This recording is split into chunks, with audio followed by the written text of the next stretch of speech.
Namaste. My name is Raj Narayan. In this documentary, we will talk about the foreign invasions and rule of India between 1000 and 1847 CE, from the Arab Muslims to the British rulers.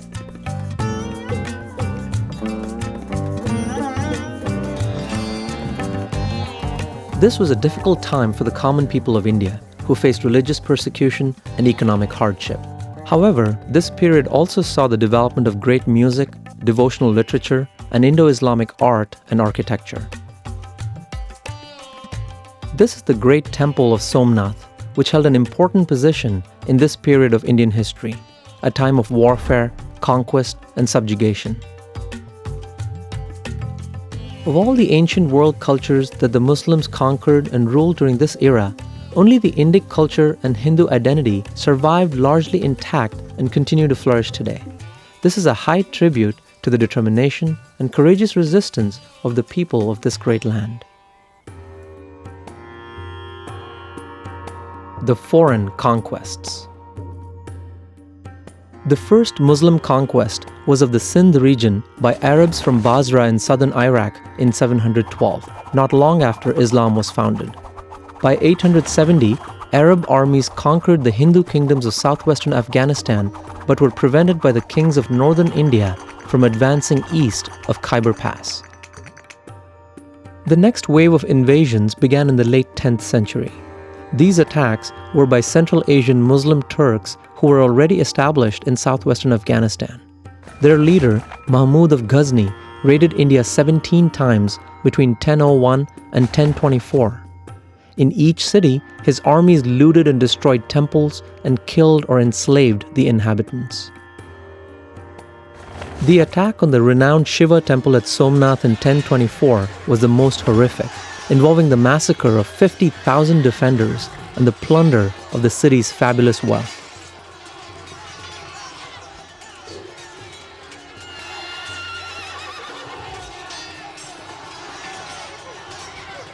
As a result of these invasions and warfare, 20 million Indians perished between 1000 and 1100 CE, according to modern historians. This was about 10% of the population. In the words of the contemporary Arabic scholar Al-Biruni, these invasions utterly ruined the prosperity of the country. Between 1192 and 1194, Muhammad of Ghur, also Turkic, finally defeated the Hindu rulers of the Delhi-Ajmer region and the Ganga River Valley. In 1206, his regime established formal Muslim rule called the Sultanate in the key city of Delhi. By 1300, the Sultanate had secured stable control around its main strongholds in the north. Early in the next century, its invasions reached as far south as Tanjavur and Madurai. But these more remote regions were never annexed.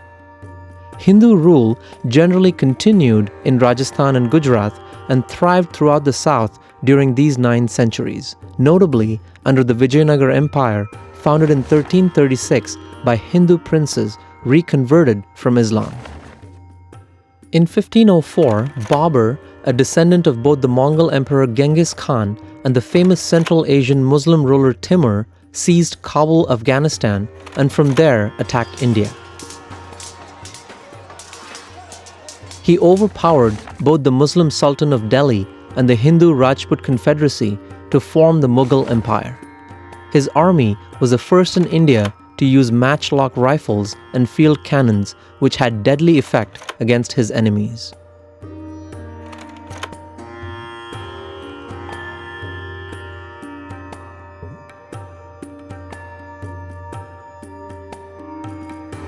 Babur's grandson Akbar, who became emperor in 1556, expanded the Mughal Empire over northern India and part of the Deccan by conquest and by entering into alliances with Hindu kings.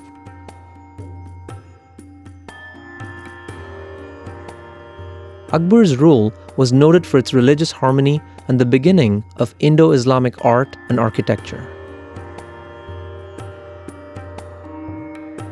Unfortunately, Akbar's successors did not inherit his tolerance. His great-grandson Aurangzeb, who annexed most of the south, also resumed the destruction of temples and reimposed the hated jizya, a religious tax, on the Hindus. A legendary Hindu hero of this era was the courageous Maratha warrior Shivaji. By the time of his birth in 1627, the Marathas had lived under Muslim domination for hundreds of years. At age 17, Shivaji led his first military campaign. Within 10 years, he gained control of enough territory to alarm both his overlord, the Sultan of Bijapur, and Emperor Aurangzeb in Delhi, both of whom sent large armies to subdue him. But Shivaji's smaller, fast-moving and well-armed forces proved invincible. Unlike earlier Hindu kings, Shivaji made use of modern means of warfare such as rifles and cannons and developed a navy to expand his power. He inaugurated independent Maratha rule by performing his coronation in 1674.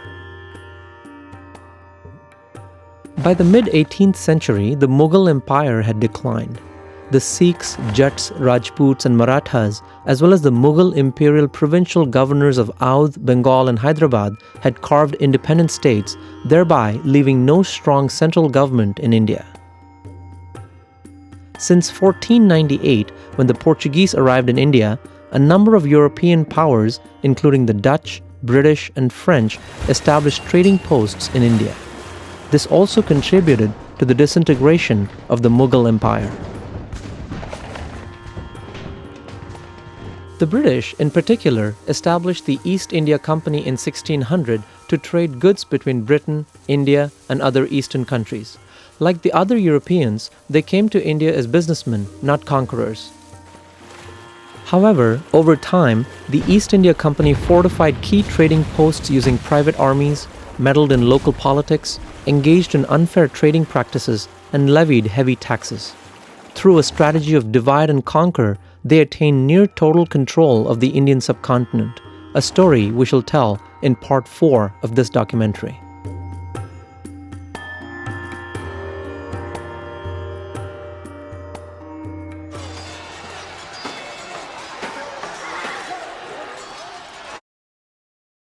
Hindu religion during Muslim times. The Arab and Turkic Muslim invaders who swept across the Middle East, Africa, Central and South Asia were intent on religious domination, demanding conversion from those they conquered and subjugated. According to Muslim accounts of the time, thousands of Indian temples were sacked and destroyed, including hundreds at sacred pilgrimage destinations such as Somnath, Mathura, Vrindavan, and Varanasi. A religious tax jizya was imposed on conquered non-Muslims. This tax and the periodic violence put strong pressure on Hindus to convert. However, the caste or jati system proved a major obstacle and only a fraction of Hindus converted.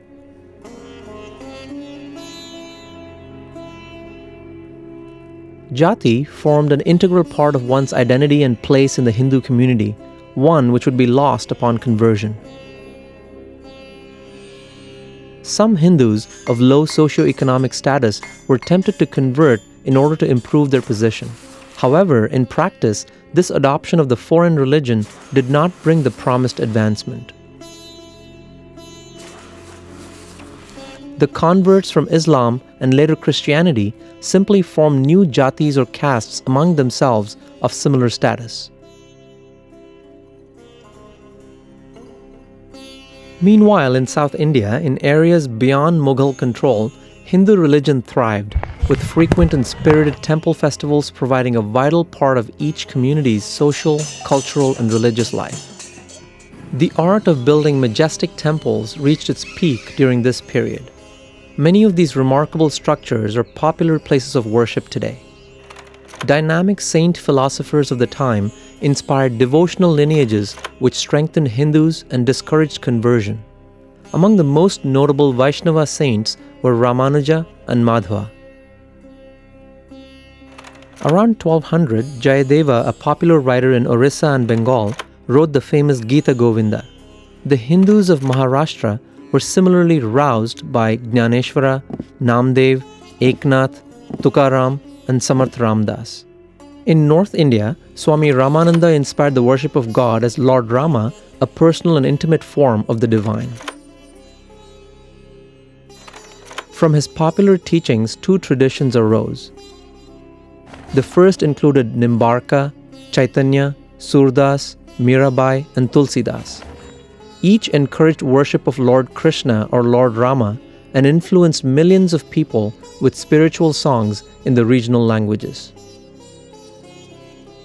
The second tradition began with Ramananda's disciple Kabir.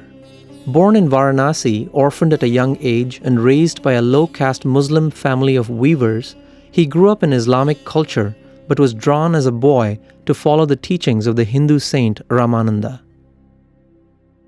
Kabir strove to promote religious harmony by appealing to both Hindus and Muslims, teaching that there is only one God for all religions. Often referring to Rama as his Lord, he wrote hundreds of spiritual poems in Hindi which are sung to this day by millions.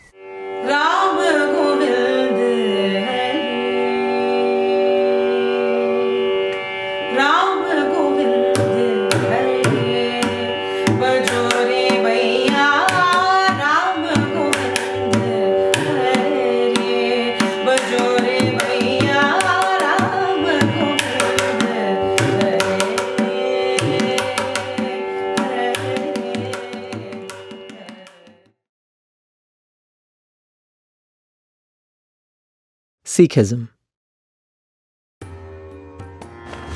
Another remarkable religion, Sikhism, emerged in India at the start of the 16th century and became a powerful force. Its founder, Guru Nanak, taught, "Realization of truth is higher than all else. Higher still is truthful living." He emphasized the continuous recitation of God's name and declared that meditation is the means to see God, who is omnipresent. Dissent from prevailing beliefs has always been common within Hinduism, sometimes resulting in new sects and from time to time even the development of distinct religions. 9 Sikh gurus followed Nanak. The 8th, Tej Bahadur, was executed by Aurangzeb for defending religious freedom. His son and successor Gobind Singh transformed the Sikhs into a warrior community called the Khalsa, which means the pure. Gobind Singh decreed that he was the last Sikh guru, and after his death, the Guru Granth Sahib, their holy scripture, would be the guide. He instituted the 5 articles of Sikh identity to be worn at all times: Kesh, uncut hair; Kangha, comb; Kirpan, dagger; Kara, iron bracelet; and Kachera or Kacha, short pants. These have both a religious and a military significance. From that time forward, the Sikhs have been an influential political and military force in North India.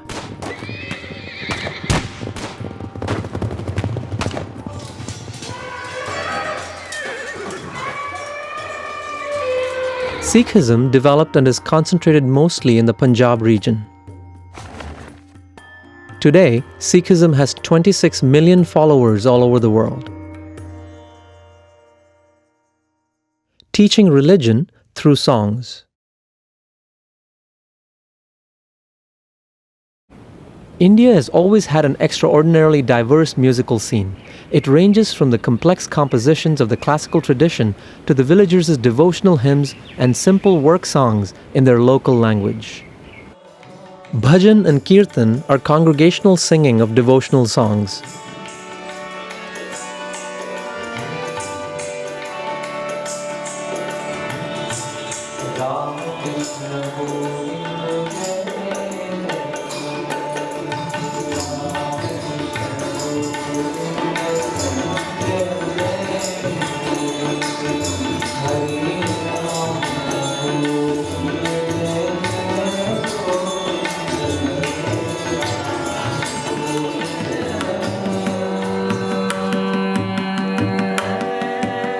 India's classical Carnatic music is also spiritual and devotional in nature, but much more complex. Songs were originally composed in Sanskrit and later increasingly in the regional languages such as Hindi, Telugu, and Tamil. Both are based upon the concepts of tala, which means rhythm, and raga, which is a system of notes producing a melody. Talas range from the simple and most common 8-beat Adi Tala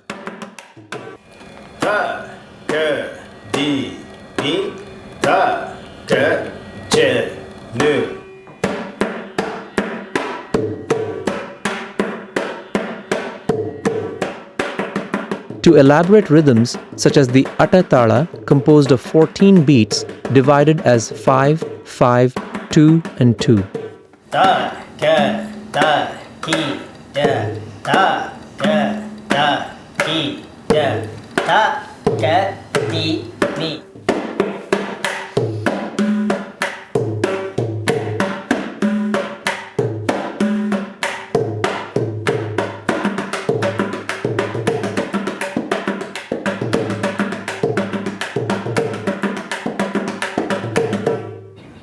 Ragas include notes from the 7-note Indian scale sa, re, ga, ma, pa, dha, ni, as well as microtones, which are like the sharps and flats of Western music, only more numerous.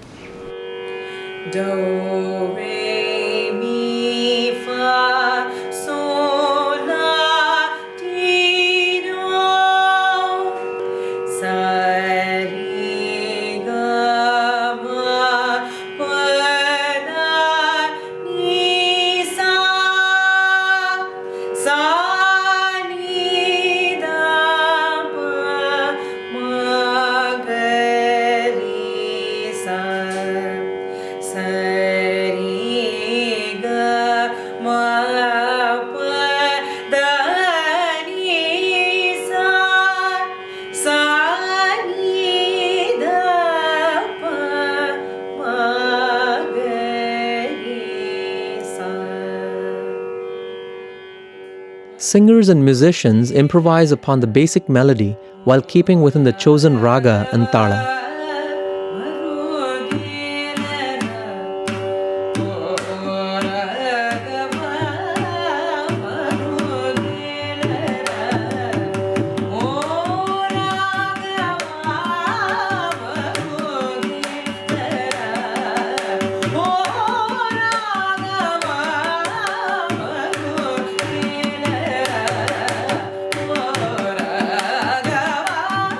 The results are spontaneous, creative, and never the same, much like the improvisations in Western jazz. This is one key way that Indian classical music differs from Western classical music, which is usually played exactly as it was composed.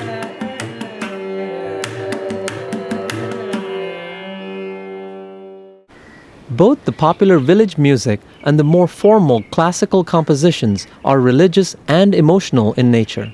Song and storytelling were the main ways most people in those days learned and expressed their religion. It helped them endure difficult times. Beginning in 1000, Muslim armies conquered vast regions of India, causing great suffering and destruction. They sacked temples, monasteries, and major educational centers, including, in 1193, the great university at Nalanda. South India was far from the Muslim capitals of Delhi and Agra and difficult to attack. It escaped the frequent warfare and the foreign dominance that beset North India, suffering only periodic raids, temporary subjugation, and payment of monetary tributes. Wherever Hindus were conquered, they continued to resist, mainly on a social and religious level. Most Hindus did not convert to Islam despite inducements, violence, and religious taxation. The arrival of European traders, especially the British East India Company, radically transformed the political situation over time.